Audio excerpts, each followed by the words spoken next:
certainly, and then Ginni Rometty of IBM, both of whom absolutely passionate. We're going to hear them on Tuesday with the rest of the co-chairs share their vision about a fractured world and what we're going to do about it. But in addition, we have almost 1,900 other business leaders globally, about a third of them from each Europe, North America, and the rest of the world. Many, many CEOs and C-suite executives, but not just from the global companies, from the startup and the technology enabling community, as well as some of our own global leaders. And so we're very, very excited about these leaders coming together. And as Professor Schwab said, coming to one of the biggest, largest workshops that they could possibly imagine to engage at the most senior levels in these conversations. And so let me close with the two examples of some things that I also think are thought-provoking as we think about moving things forward. Just very recently, we launched another one of our health efforts on value-based healthcare. In partnership with the City of Atlanta, 40 organizations came together for a 5-year pilot on cardiac heart failure, with a goal of having, in 10 years, 30,000 lives saved because we're focused on the patient and not just on the treatment. If we can have that type of effort, and in Davos we'll be having a conversation about how do we roll this out further in things like diabetes with Canada, how do we move this in coronary heart disease with Singapore, and in other discussions with countries like the Netherlands. And so continuing to move these impactful multi-stakeholder efforts forward in ways that re-envision how and why we think about healthcare. And last but not least, I think our efforts in promoting global financial inclusion, while we've had this effort for multiple years, I think we're seeing very significant traction, looking at how and why these technologies of the fourth industrial revolution enable us to think about digital enablement of financial inclusion. But it's not just the finance companies coming together. It's finance companies and the telecoms companies and consumer companies with the governments and the NGOs and academics in order to have a multi-stakeholder dialogue about what has to be advanced. This past year, we saw great traction, again in Colombia, with actually legislative action in these areas and some really interesting pilots in Mexico. And as we come through and into 2018, through Davos and into 2018, looking at East Africa, where we move in work in Rwanda to Tanzania and Kenya with their central banks. So again, this business-driven, multi-stakeholder engagement in order to really impact people's lives and truly make a difference. And so I could clearly go on. I clearly have no enthusiasm about this subject, but I will happily turn over to my colleague Sadia to talk a little bit more about some areas equally of interest to business on skills and technology and economic growth. So Adrian, thank you. Thank you. And Sadia, that's your cue. I know you engage with civil society and also tell us a little bit more about the social issues, which are a big part of the Davos agenda this year. Professor Schwab referred to the recovery since the financial crisis and also pointed to a social crisis that is starting to unfold. Any growth, for it to be meaningful, has to be inclusive. Next week, we'll be launching our Inclusive Development Index that points to how countries are performing on inclusion, on intergenerational equity, and on sustainability.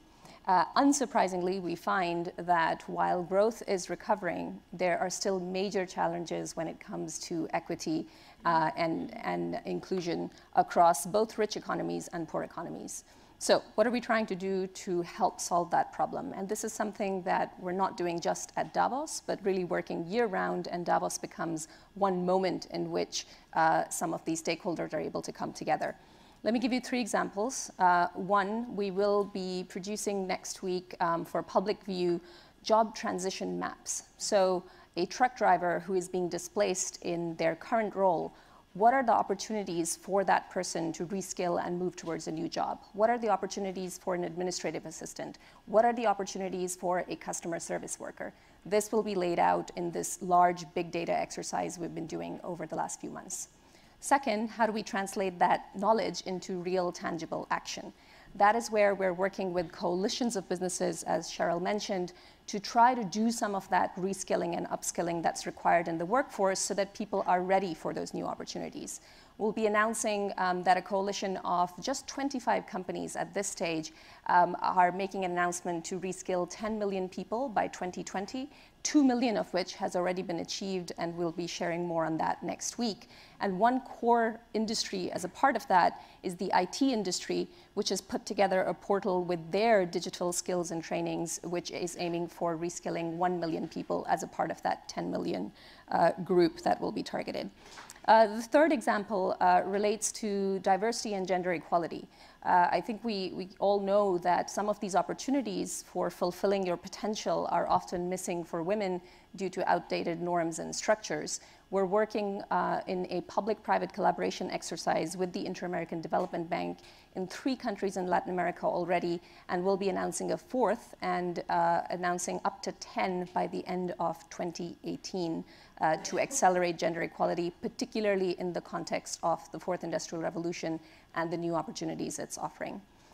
Finally, none of these efforts could move forward without the engagement of civil society, without the unions that represent the world's workers, the NGOs that support and provide relief to some of the most disadvantaged communities in the world, the social entrepreneurs that provide new opportunities to many communities around the world, and the religious leaders that represent the different identities and values of people in different communities around the world. We're very pleased that 140 civil society leaders will be joining us, including 2 of the co-chairs, Sharon Burrow, representing the world's workers, and Chetna Sinha, who is representing women entrepreneurs. Thanks. Sadia, thank you very much. And lastly, I'm going to turn to Dominic Warre, who heads our public-private partnerships. We are the Organisation for Public-Private Collaboration. So Dominic, can you just tell us a little bit more about some of those highlights from the annual meeting programme? Yeah, thank you, Adrian. And you've heard already from our panel a number of excellent examples of where the public and private and civil society have come together and really tackled some systemic challenges. It's surprising and interesting across the course of the year how many of these events and activities and workshops and get-togethers that we do really create kind of interesting and important outcomes. A couple more from the spring. We were delighted to help a number of governments and businesses launch a $400 million fund to kickstart investment for deforestation-free agriculture. We're working with an alliance of governments who represent 70% of the world's greenhouse gas emissions to accelerate clean energy innovation across their economies, building on some of the comments that Cheryl shared with you about the substantive interaction between business and government on some of these tricky issues. But above and beyond that, these platforms for shaping the future that Professor Schwab set out, for instilling that sense of cooperation in the world that we live in. We had a very, very interesting and exciting year on these matters. We inaugurated our Center for the 4th Industrial Revolution in San Francisco with its remit to maximize the benefits of science and technology for society. We're delighted that there are now 8 projects up and running at that center involving governments and business and experts to really kind of figure out what are the safeguards that we need in global society to maximize the opportunities of things like artificial intelligence, things like precision medicine, and many other matters besides. We also had a very important development which Professor Schwab mentioned to you in September at the time of the General Assembly of the United Nations. That was the first Sustainable Development Impact Summit. You've heard of these global goals of the UN, and you've heard of the need for cooperation across the public and private. How to bring people together to accelerate and scale that delivery. That's exactly what 2 days of discussion with 700 participants, including civil society, NGO leaders, business people, and heads of these international organizations worked on. There were some very, very interesting results. An $850 million fund supported by Denmark and other countries to invest in the global goals. A new alliance, the Global Battery Alliance, to bring together industry and other actors to deal with child labor, to deal with pollution, to deal with innovation, and to create clean energy solutions in this growing market of batteries we'll need to power the 4th Industrial Revolution. So a lot has been going on, and in fact that makes the annual meeting 2018, as you've heard, a very, very exciting milestone for us, particularly for these 14 system initiatives which have been mentioned, these platforms for cooperation between the public and private. Some highlights from the week ahead of us. There are so many that it's impossible to draw everything to your attention, and your paperwork and the website will have more. But there are three which I think are very exciting to us. We're going to be launching our new Global Centre for Cybersecurity, focused on capacity building, policy development and scenario planning to help protect us all from the risks of cyber attack. Pensions. We've all got a pension in the room. You'll have noticed during the year, I am sure, that we had a very, very interesting piece of work that detected a pension time bomb. The largest pension funds in the world are facing people who are living longer and saving less.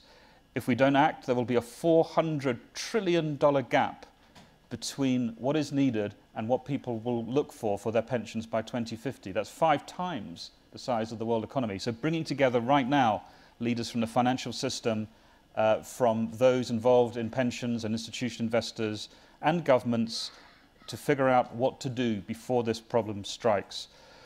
And then moving into other areas, we're delighted to look forward to launching a major new action agenda on oceans. You've all have seen, I'm sure many of you reported on, the challenge of plastic pollution in the oceans, of overfishing, of ocean acidification, bringing together the leaders in this space, leading scientists, international organizations and businesses. And it was in 2016, Adrian, as I'm sure you'll remember, that we at the Forum with some of our partners put the first report out identifying the issue of plastic pollution in the ocean. And since then, this agenda has just taken off. So we're very excited to turn analysis into action. Finally, I'd say that across this theme that you've heard from the panel of bringing together the public and the private, of blending the finance, the innovation, the entrepreneurialism, and the desire to change, to make things better, to shape our future agenda, will form a very strong narrative through many of these system initiative themes of food, of energy, of mobility, of the future of production systems, the future of our consumption systems. And we even have, in collaboration with the OECD, a Sustainable Development Investment Partnership, which was launched in 2015. And its goal, with 60 projects already in its pipeline, its goal is to mobilize $100 billion of investment in infrastructure for the global goals by 2020. So we have a lot that's happened over the year. We've got a very exciting week ahead of us. And I have to say that there's a lot of work of public-private cooperation ahead of us into 2018. Thank you. Dominic, and to all my colleagues, big thank you.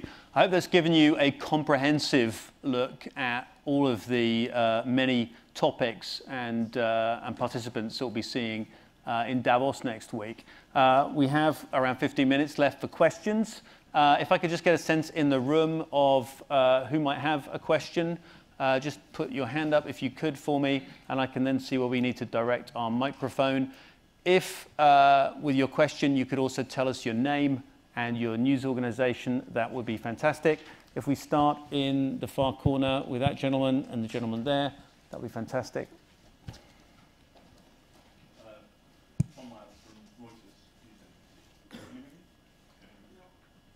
No, we just need a little bit of volume on your microphone. And we're going to get you another one almost instantaneously. There we go. Thank you very much. Tom Miles from Reuters News Agency. Globalization has made the financial elite who donate to politicians very, very wealthy. But it's left millions of our workers with nothing but poverty and heartache. So said Donald Trump in 2016. So what makes you think that bringing Trump to Davos, which is surely the home of globalization, if nothing else, is going to get him to buy into the Davos doctrine? Do you think you're going to be able to get him to play the team game that you like to play? Thanks very much.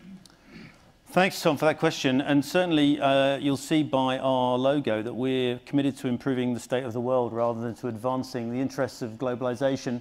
And if you recall over the years, our chairman's editorials, in particularly in the 1990s, on exactly this issue, when Klaus warned fulsomely of the dangers of unbridled globalization. I think you'll find it's a theme that's frequently been taken up in Davos. But I'll turn perhaps to Børge to just address the idea of President Trump's participation. So second what you just said, Adrian. Jen, and also as Professor Schwab said in his opening remarks here, very important for us is also to address this with quality easing and also with equitable globalization.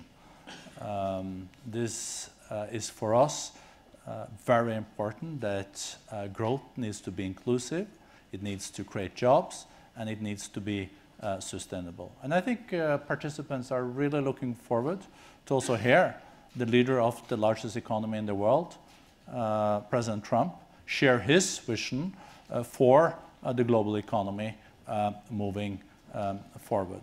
But I think what all we have presented here today shows that we really care about the growth being more inclusive, about skills, about equal opportunities, and we will not be able to address these issues in an effective way without having all stakeholders with us. That means also business, governments, and civil society. Okay, thank you. Gentlemen, just the middle. Thank you. Nie Xiaoyang from China's Xinhua News Agency. My question is to Mr. Professor Schwab. Professor Schwab, you just mentioned the historical speech by Chinese President Xi Jinping last year in Davos, and you also have traveled a lot to China. And I believe you probably know China much better than most of the people in the Western world. So my question is, what do you expect from China to contribute to create a shared future, especially to change and improve this you called fractured world? Thank you. Thanks for that question. That's it's a very good point, and it is true perhaps that I think Professor Schwab's first visit to China was in 1979 at the invitation of Deng Xiaoping. Can I just get the microphone to Professor Schwab?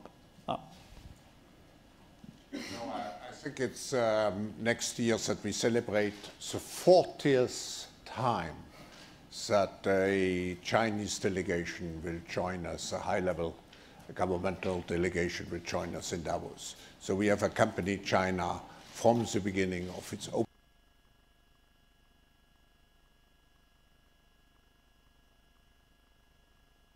opening up and reform policies.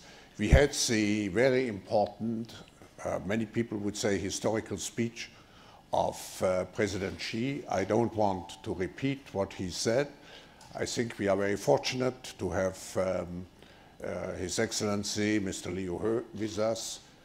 We know about his crucial role in shaping the economic policy of China, and we expect that he, at a very important moment, because it's after the Party Congress, will explain to you the next phase of Chinese economic policies. Thank you.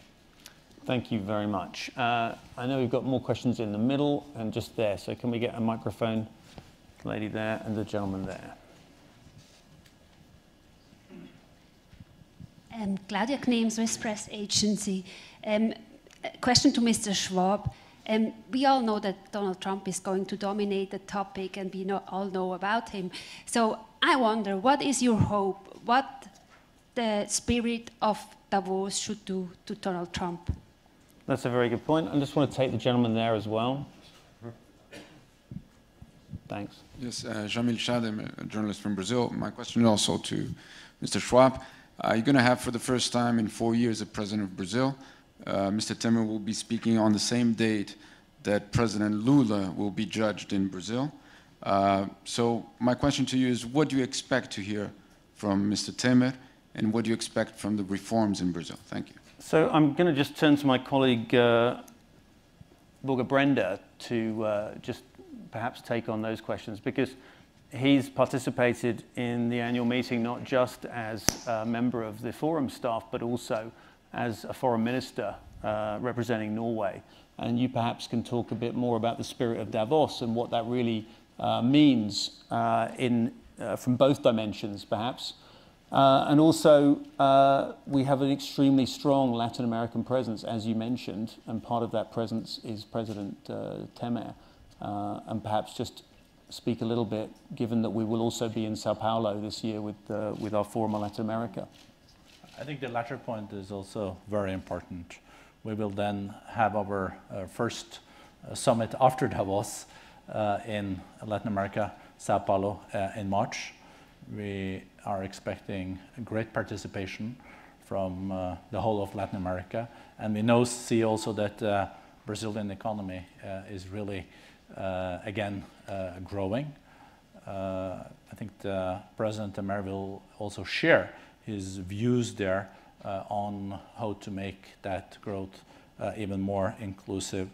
For me, as a former foreign minister, I also had the pleasure of going to Davos as a participant. I, in many ways, feel it is the workshop that's already mentioned, but it's also in many ways the summit of summits beginning of the year, because you add on top of the government's business and civil society. And that's the only way to really deal with challenges moving forward. My view is that I think this also has triggered the great American participation this year, with 8 secretaries, 8 cabinet members of the US is coming to Davos and staying, most of them, for the whole week.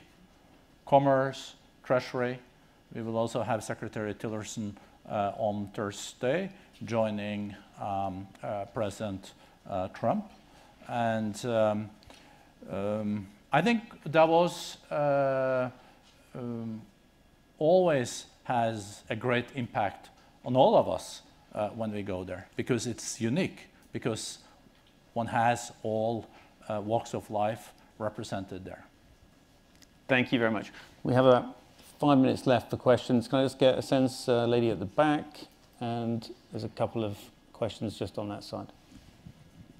Thank you. Lisa Schlein, Voice of America. I was wondering, dealing with the bookend speakers, so to speak, you have Prime Minister Modi, who is representing the emerging world. He is opening the forum, and President Trump is ending the forum. What themes will they be dealing with? Can you give us a sneak preview of what they will be discussing, whether you expect that their viewpoints will be complementary, or whether they will have pretty divergent views of everyone's so-called fractured world? Thank you. Thank you very much. And if I can just take the 2 questions just now. Yes, thank you. Alain Franco, RTS Radio. We are all convinced that the spirit of Davos is very high and has a big impact on everybody.